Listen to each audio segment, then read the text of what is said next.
The Phantom of the Opera, 5. By Philip Shea. Act 2 Scene 6, before the premiere. The Phantom appears at the top of the mausoleum, again in the name of the Angel of Music.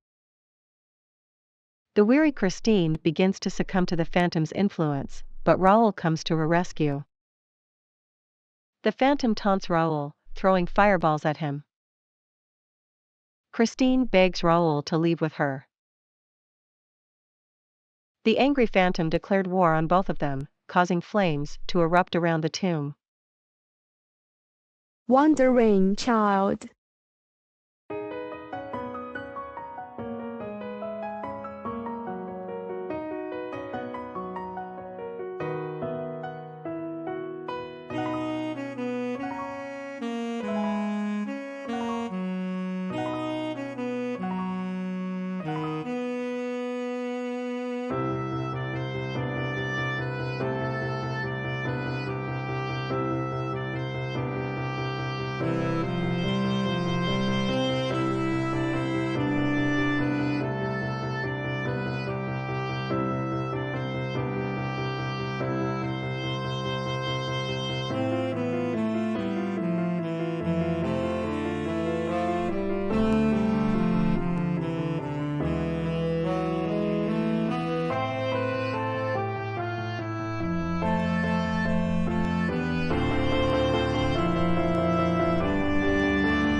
Act 2 Scene 7, Don Juan Triumphant.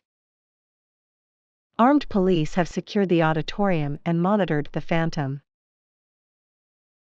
Premiere of Don Juan Triumph with Christine and Piangi in the lead roles.